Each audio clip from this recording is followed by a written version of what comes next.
Welcome back to the Sound Foundations for Parenting podcast. I'm Brian Powers.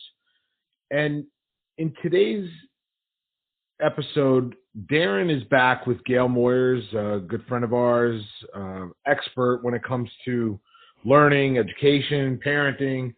And they're really, the two of them are get into a lot of ideas about being in the moment, being present to your child, a lot of things that we may not think about in the daily craziness of parenting. It's difficult. It's not easy to really to think of some of the things that they bring up, and some of the things that resonated to me when I listened to the interview and Darren and Gayle going back and forth is, how many times in a day, and I think about this with my own 3 children, am I authentic and positive comments versus criticism? And I'm not saying like, do we keep score, but, being authentic with positive comments instead of, constantly criticizing, it's tough. It really is tough. And Gayle makes a statement and says, believing and showing your child, everybody, believes in their child, but how many times a day do we tell them that? I believe in you, and that, we have to start or trigger that internal dialogue, inside our child, and really, one of the things, and not to beat ourselves up as much, and being able to say our best is good enough, and to learn from mistakes, and the conversation that Darren has with Gayle is just, it's gold. It just kind of spits off a ton of really good nuggets that help in focusing on that everyday positive conversation we should be having with our children. Where are we, and have we set goals for parenting? I mean, everybody can get better. Everybody can learn from their mistakes. And, Gayle brings up a good point. We want to get better in being parents. I mean, I definitely agree with that, but have we set goals to kind of see where, almost like metrics, or how are we going to measure how far we've come? If we're going to work on this, let's say, what's our goal, and how are we going to get there, and what does that look like? So when we come back after the intro music, we'll go right into the conversation and interview with Darren and Gayle Moyers. So stay tuned for that. Let's face it, parenting is the most important job on earth. Every day presents a stack of different challenges, and more often than not, the answer is outside of the box. On this podcast, we will offer proven strategies, interview pioneers in education, give insights into how to be successful parents, and even share our imperfect experiences of being parents ourselves. We're all in on this journey, and we will span the globe to find out what is working and who has the answers. This is the Sound Foundations for Parenting podcast. Here are your hosts, Darren McCarthy and Brian Powers.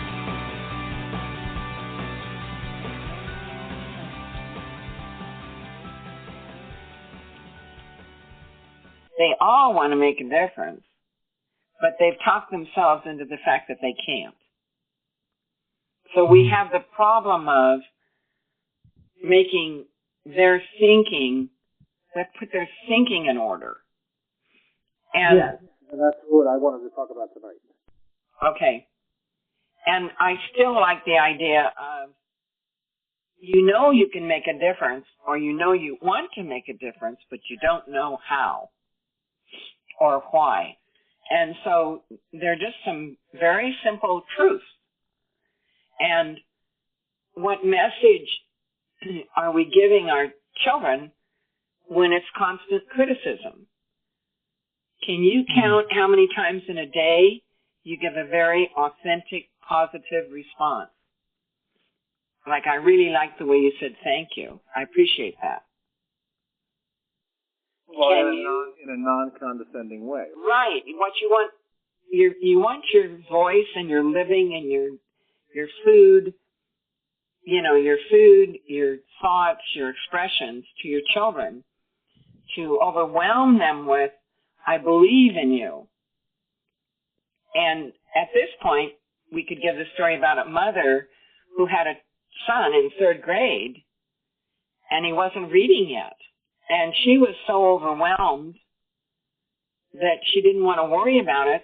So she simply said to him, don't worry, sweetie, it'll get easier. That's all she said over and over and over again. And doggone, it turned out this kid had over 140 IQ, and he's the star of the family today. And that language becomes the internal language, internal dialogue. And the question, it's all about questions. What are we asking ourselves? So am I doing the best? And actually, we come back to my favorite quote, our best is good enough. Your kids will get up older and criticize you, but when you know you did your best, that's good enough. And until you can believe that, the kids are going to get you in guilt. They'll use it. It's funny because, it's funny. So I just put all this sod in my yard, right? So I put about, 2,000 square feet of brand new sod. Wow. And then, how you say, dogs do what dogs do. So now I've got these 4 or 5 huge patches of brown spots, right? And so I pull into the driveway, and what do I see, right? I don't see the, 1,800 square feet of sod. I see the 4 patches of brown spots.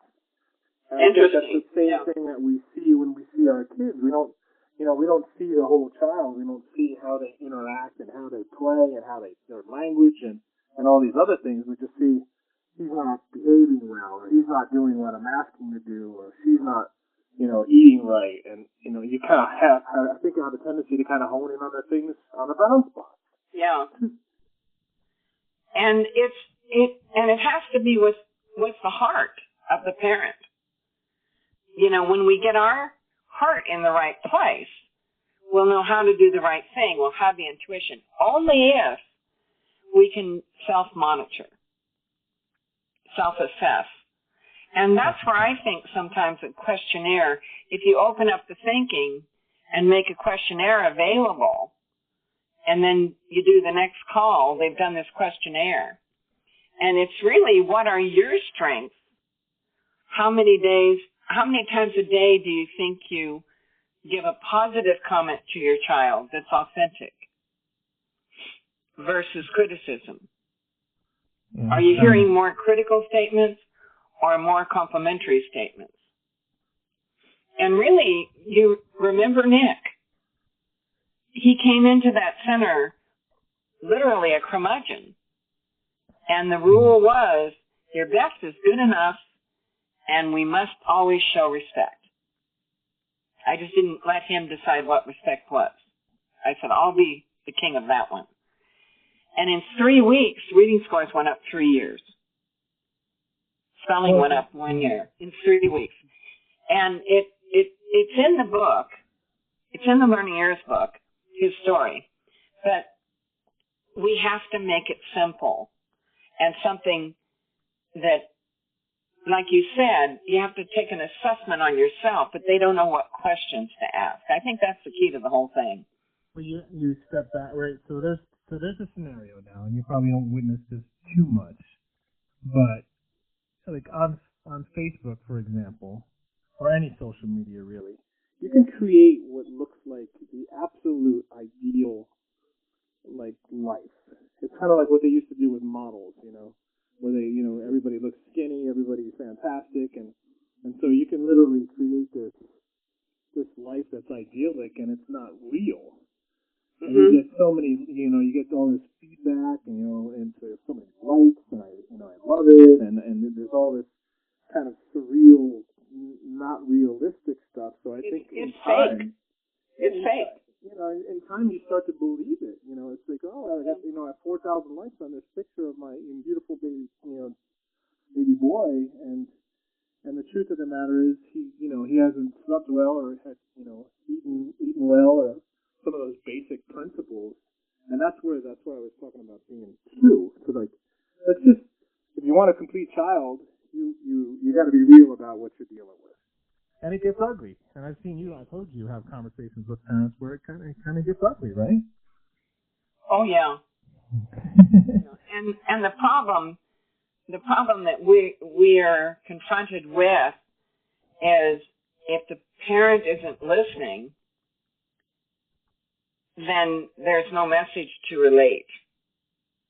If the parent's on the defense, there's not going to be any intake. So it's kind of a combination between, like, we want the person to be authentic, but that isn't our job. It's their job to find their authenticity. It's our job to give them the space and the encouragement to do it, and the love. Well, but you go back, you said you had a good point there. You said you go and you do an assessment, right? So a lot of the assessments that we use, like the listening questionnaire, is 0 to 5. Mm-hmm. It's subjective. So right. It's interesting because if you don't put down, if you're not true on that actual initial assessment, you won't see the challenge and you won't address it, and it'll always kind of be present. I challenge that with this. On that assessment, and it's particularly on going through an assessment which was created to teach them about all the areas that better listening could affect. Before I talk about listening versus hearing, I want them to look at a listening and language questionnaire, which will get them to see the listening is heart before you get to the head. It's being receptive, being willing to be open, that kind of thing. But when they do the key to this whole thing is that parent summary page, which requires goals. And so as a parent, if you're on this seminar because you want to be a better parent, do you know what your goals are for your children? Well, I want them to be happy. I want them to go to college. Well, why would you want that now? It's not relevant now. Mm-hmm. That's saying it's up to me to get my kid to college versus I trust my child to find their way. But there's also that's where language ties in, right? So absolutely. There's your own perception, and then if you're actually really listening to your kids, maybe they don't want to be on the travel soccer team, and playing 50 sports, every day. And maybe they would rather be reading a book, or I see a lot of scenarios where it's kind of like the parent is pulling their own dream out of their kid, and it might not fit. I got a perfect scenario. It's like when I was a kid, I played basketball probably, 8 to 10 hours a day. Wow. My son would rather read a book, and he'd rather learn how to do coding, and rather do more. He likes to play, and maybe one day he'll enjoy that. But there's so much pressure on kids today to it almost looks like they're lining them up for a college scholarship when they're like 6 or 7 years old. Well, and that's one of my strong criticism of today's education. They're never in the moment. They're always getting ready for the next part. So you're sending them to preschool so they can be ready for school. You're sending them to school to get ready for college. You're sending them to college to get ready for work. But they're not learning along the way there that it's up to them and they can do it. And of course, more and more today, we're finding children that haven't learned the work ethic, haven't learned responsibility, that mom has to do everything for them because mom wants to make sure it's done right, kind of thing. And so, as Brian's reporting from the authentic work world, I can't hire people that can think. It's all been done for them. The schools give you the test questions, you memorize them and take a test. But so they don't. When it comes to, if you're talking to a parent and today is day one, and I'm totally Piscean about this. Today I want to be a new parent and a great parent, and I have some of my bad habits or whatever it might be. Where do I start when it comes to being real about what I'm assessing or observing with my child? Where do I start? and you have to start with the problem. Okay, what if you don't see the problem? Well, if you don't see there's a problem, you probably wouldn't be stepping up for better parenting. Mm-hmm. I'm doing perfectly fine. I've had that experience where they were destroying the child's psyche, but you'll never convince them they need to change a thing. And I want to add in here at the moment, how do we challenge the parent to be interested in stepping up for better parenting? And some good parenting is fun and easy. And it is. We get too serious. And again, that keeps the parent down it takes care of the survival conflict and the stress conflict, which trumps thinking and monitoring.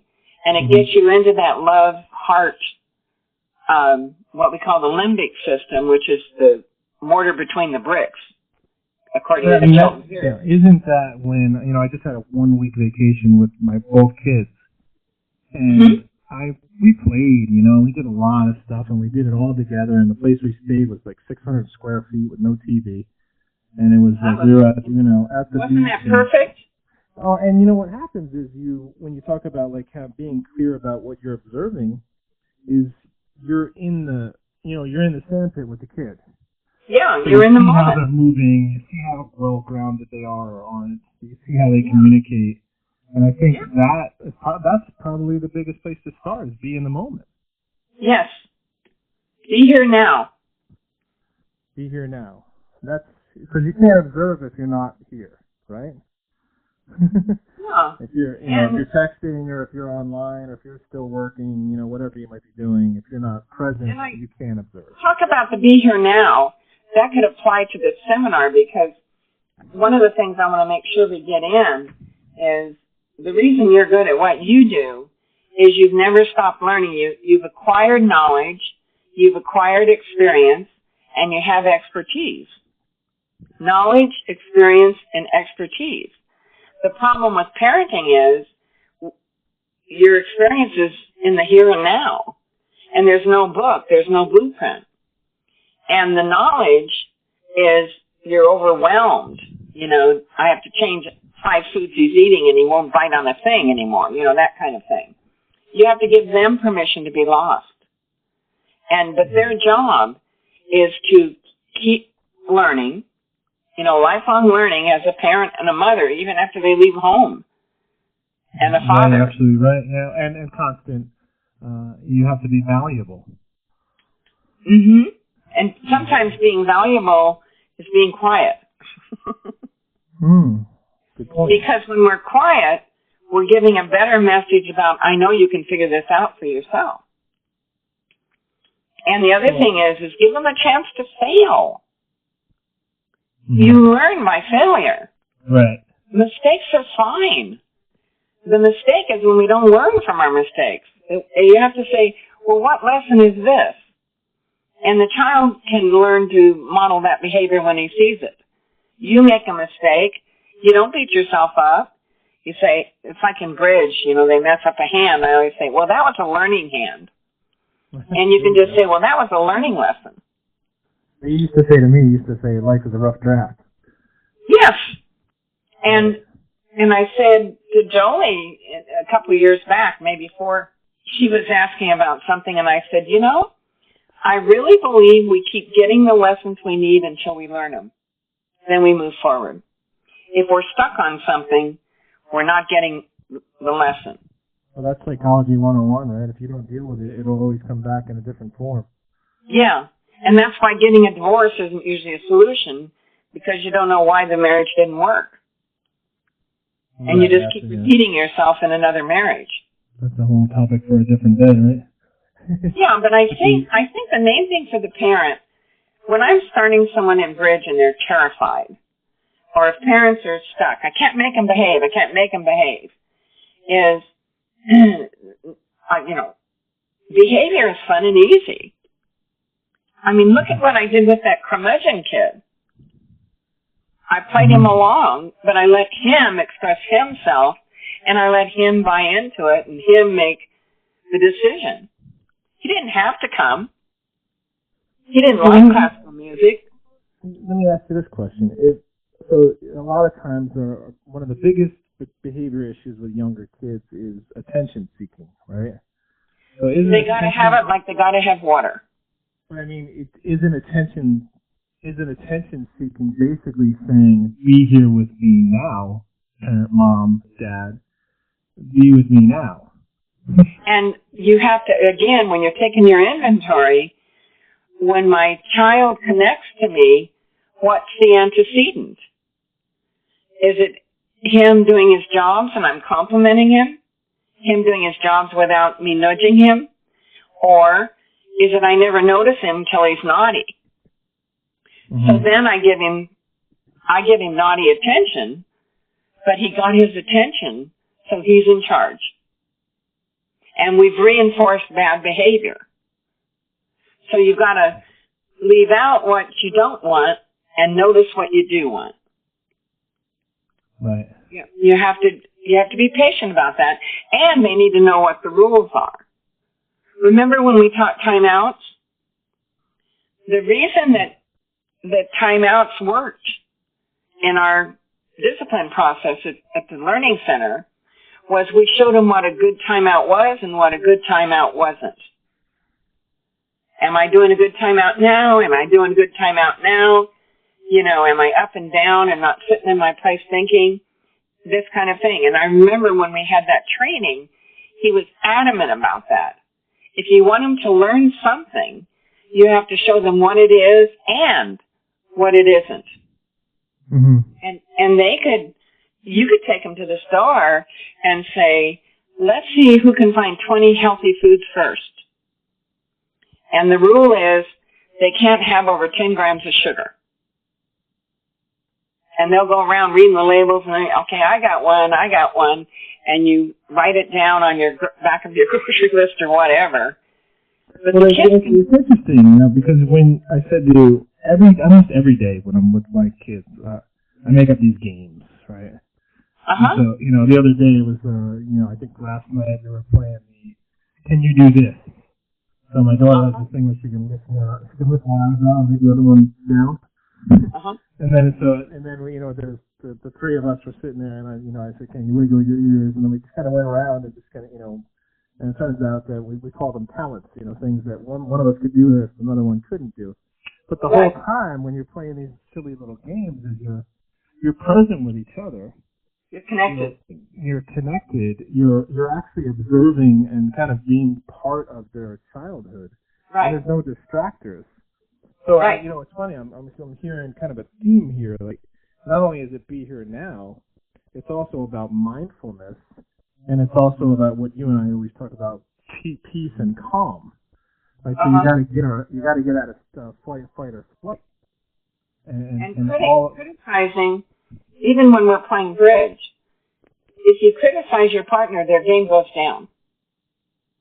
If you find something to optimize, boy, you sure play those hands well. I wish I could be that good at that.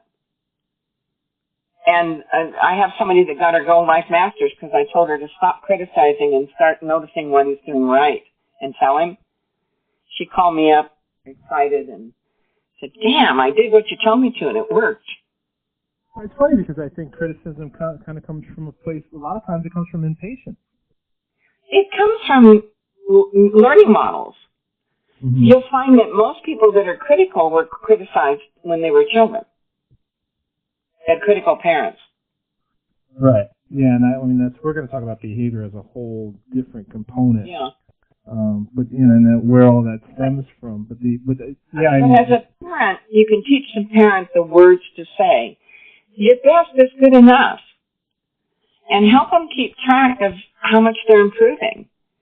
Last week you got 16 spelling words. This week you got 17. That's cool. I was hoping you'd get 15, and you got 17. Wow. They light up.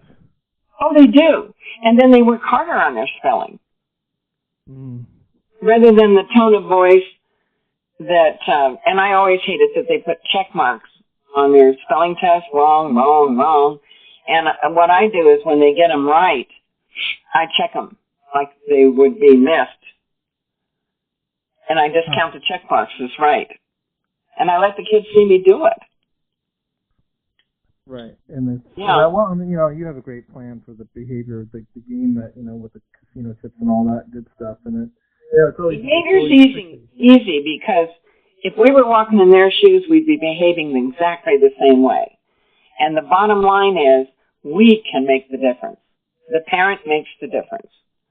I mean, at this phase of the game, it is about walking in their shoes in order to understand and observe and kind of be, so to kind of summarize our whole concept here, it's in order to be here now, or, you have to be here now, you have to be mindful, you have to be in the moment in order to observe not just the negative, but the positive, and to kind of be integrate the whole family.